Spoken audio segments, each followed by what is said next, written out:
This is Hidden Killers Week in Review. A look back at the most prolific stories of the week. This is Hidden Killers with Tony Brueski. The bridge guy, that's been a big piece of the Delphi murder case against Richard Allen from the beginning, despite it doesn't really look like Richard Allen at all. But it's been presented in a very ominous way all of this time, in a way where we hear and see on the screen this bridge guy ominously saying, "Down the hill," while he is behind the girls on the bridge.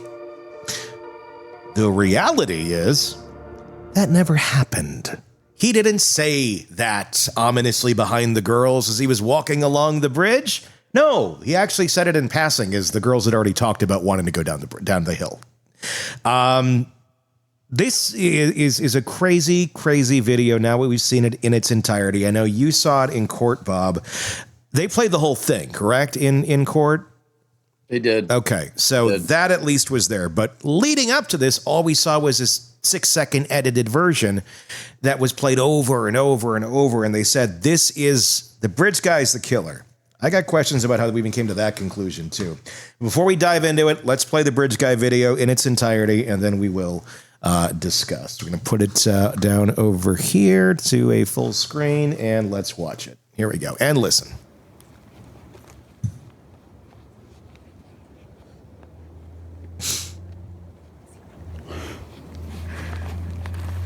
So there's the girl on the bridge. There's bridge guy way back. See, this is the path that we go down.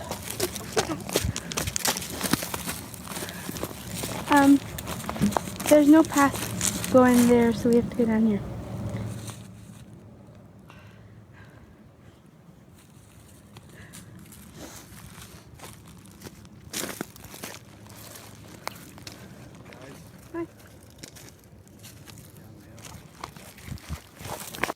Let me break that down a little bit in case it was hard to hear. There's no path going there, so we have to go down here. The first person to say they want to go down the hill is the girls. It is not Bridge Guy. Bridge Guy is not like pressuring them to go down the hill. He's not like chasing them or stalking them. He looks like he's just a guy off walking on a day when there's probably a lot of people out there walking because it was a warm, late winter day. And then you hear him pass them, and he does a friendly, "Hey." And they're looking down the hill, and he goes, "Yeah, down the hill." Which I think I would do too. If you're walking out in the woods and there's two girls looking confused as to where the path goes and they're pointing and looking around and you know where the trail is, yeah, down the hill. There it is. And you keep going your merry way. But somehow that, which we've now finally been allowed to see by the powers that be of Delphi, the magical Oz, it's not at all what was presented to us for the last however many years. Bob, what's your reaction to this video now that you've got a chance to see it outside of court and had a chance to like review it more in depth? Yeah, I was paying attention to you right there, but I sent you a version I think has better sound. Okay. That maybe you want to plug in where we watched that. It's got significantly better sound. I had some people up the sound. Okay. And send it to me. Yeah, when I sat in court, and from what I understand, this is the original. And remember that there exist 3 versions of this video. Okay.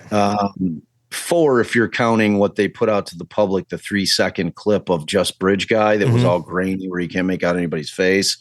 But this apparently was taken directly from the extraction of Libby's phone. So what we also saw was what they called a enhanced version of it. And then finally they showed us what they called a stabilized version. Now, when I first saw this, when it was released this week,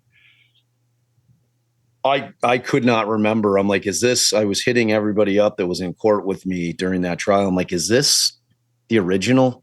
Because when I watched the original in court, and I have all kinds of people saying, Bob said he couldn't see the Bridge Guy. And when you're looking It's something that you've been waiting to see for 7 years in a court from 50 feet away on a 55-inch screen, and you're trying to soak in everything.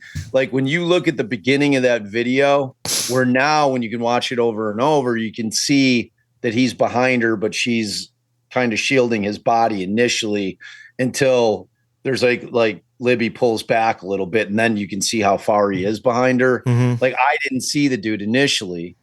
So then I'm kind of like, you're trying to take it all in, and you're like, wow, and then when I finally do see him, I thought he looked to be 10 yards back, maybe 30 feet behind her. And, when I saw that now in full display, I still think he's probably about 10 yards behind her. Yeah. And, then you're trying to figure out the concept of this picture that was floating around out on social media is another snap picture, the one with Abby alone out on the bridge. Okay, walking towards, if you're facing Abby, towards the right side of the tracks, kind of looking down, which you'd have to be to cross those railroad ties, and you don't see anybody behind her. No. The whole way. Do you know what picture I'm talking about? I think so. I think I know. Yeah, what you're talking about. just if you Google it right now, you can find it while I'm talking, and you can throw it up. It's like Abby on Monon High Bridge alone. So at trial, we learned that they could not find that particular picture anywhere in the Snapchat cache of Libby's phone. They couldn't find it anywhere on the extraction. That was somehow found on the internet, but we don't know who posted that picture. So when you look at that picture in conjunction with where it appears that she's standing in that picture and how much of the north end is behind her, and you can kind of figure that she's closer to where Libby is than she is to the beginning of the north side of the trestle. So she's not too far from where Libby starts taking the video. Yeah. And then you have to try to figure out, well, where the hell does this guy come? This is not the type of bridge that you can run across. No. It's a railroad, an old defunct railroad trestle. So it's literally railroad tracks where you have between a 14 and 16-inch gap between railroad ties. Okay, so like you have to vary it. And on top of that, half of these ties are completely deteriorating. Some of them are missing completely. So this is a very treacherous, terrifying walk across this bridge. No one is jogging across it. No one. So it then leads you to the place, well, where is this guy? It appears that there it is. Yeah. Okay. And yeah, there's no bridge guy on that shot. So right. Yeah, like the only other thought I would have on this is, number one, it didn't appear on her phone. So that's weird in itself. So did somebody else take this? Is that the question? Yes. Basically. Okay. So if somebody else took it, yeah, I mean, who would that be? How would that be? How did the guy get there? It could have been somebody that had access to her Snap account. Or but how do they get the picture is the $1 million question. Yeah. Because when I'm saying it's not in her Snap cache, I'm talking about the extraction of her phone. Yeah. And one of the questions that I have, and I'm actually Stacey Aldridge is going to be on our show next Thursday. Mm-hmm. And she was the defense expert, the phone forensic expert on the case. And she's going to talk about everything that she testified to. So I'm going to ask her if that means, does what is in her Snapchat cache, is that the type of thing that you can extract with the use of Cellubrite? Or because the whole point of Snap is that the pictures disappear. Yeah. Whatever you're sending disappears unless you have it in the setting that it doesn't. And it also gives people the opportunity when you put it out there that they can grab a screen grab of it and they can save it down to their photos. Yeah. So, but my question is if this was taken with Libby's snap, would Cellubrite be able to extract it even if it had disappeared through the Snapchat application? You understand what I'm saying? Timestamp would be important on this too, like an authentic timestamp from the original. Any kind of metadata, 100%. Yeah, because this it could be easily explained that they were playing on the bridge for a while.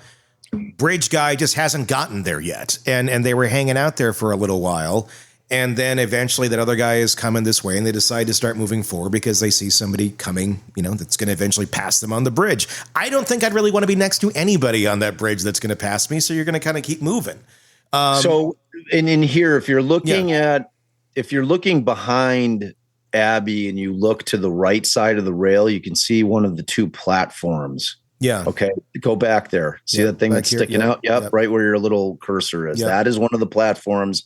There's two of them. And if you look way, way beyond that to the left, you'll see the other one. Blow it up again. It's about as big as I can blow it up right there. Let me pull it so down. You see it. It's almost, you can see that thing sticking out that looks similar to the piece of wood that's sticking out right there. Yep. Exactly. Right. You see what I'm talking about? No, you had it. Move the hand up again. Like up. In this area? It's on the left side there. Yeah, exactly. it's right there. Yeah. So that is the first platform.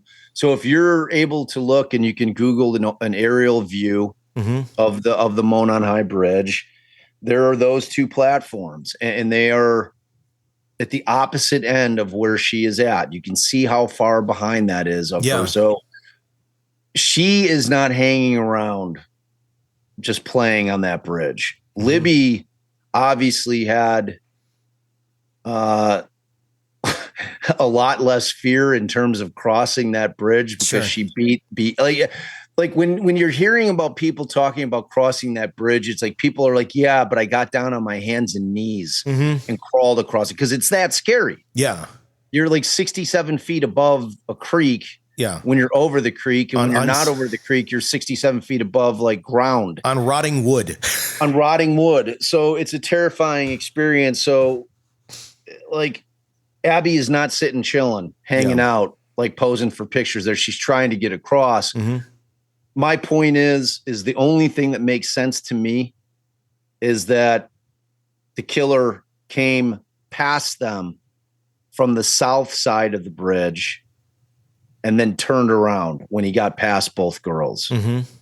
That he pretended like he was walking by and then at some point hung a Yui and started following them. Yeah.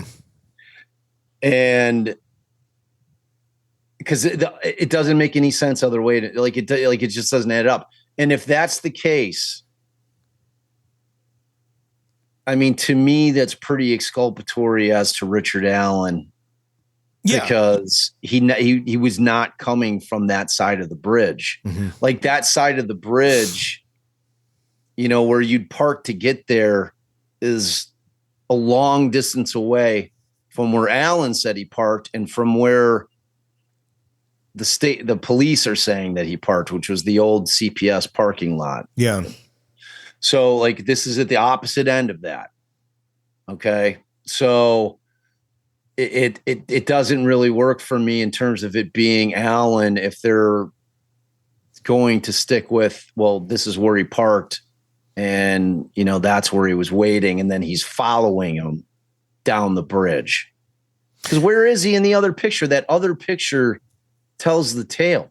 Because what I'm saying is that the amount of time that it would have taken Abby to get to where we see her jog past Libby, because at that point she's clearly over where there's peril. Yeah, like because this track runs, it continues to run just normal tracks once you finish crossing the trestle itself. Yeah, you know what I'm saying. So, and then as soon as she got like right to the end of it, like anybody, when you're doing something like pretty scary and you kind of get to the very end of it, you kind of like rush your way through it and get to safety, right? I mean, that's a normal thing to do, which is exactly what she did. Yep.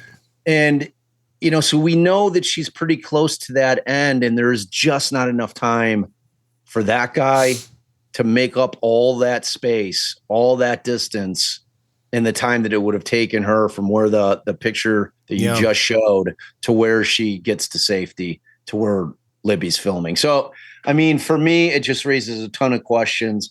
Obviously, everybody on there, that's watching this thing is trying to figure out exactly what's said. You've got that confirmation bias thing where people have said, oh, that's a gun. But then, like I'm hearing people, I asked like Grok, I'm like, Grok, pretend like you're a court reporter and you're watching this video and can you give me a transcript of what's being said? And Grok's like, I cannot do that. I don't know. I am just a robot. I can read what the transcript, and it's like, so, there's going to be people that are going to be trying to break down exactly what is said, because there's, and the way I don't, do you hear a gun being racked? No. See if you can put up, like, I got you get the video I got yours. Let's take a look at it. Throw it up there. Let's see. I think the sound's significantly better. Here we go.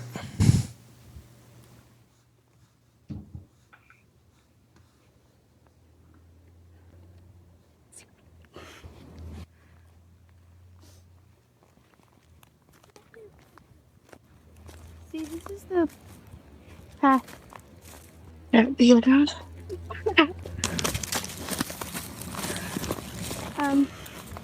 There's no path going there, so we have to go down here.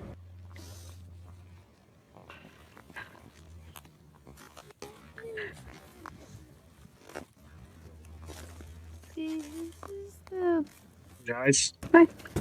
path. The other.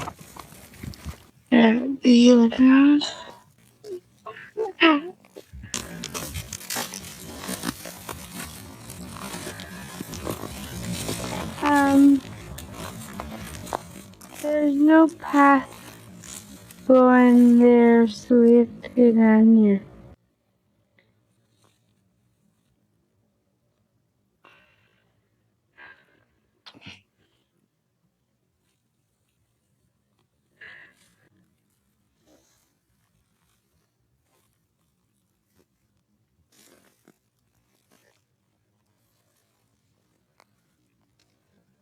Guys.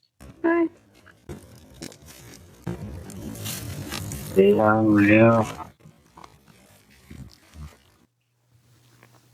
So that video, it looks like it repeats, right? It's not just Right. That, like, I think I think my buddy made it like repeat 2 times. So it's a 43-second video total. Yeah. And like I don't hear a gun rack at all. No. Want more on this case and others? Then press subscribe now and don't miss a moment of true crime coverage from Tony Brueski and the Hidden Killers podcast.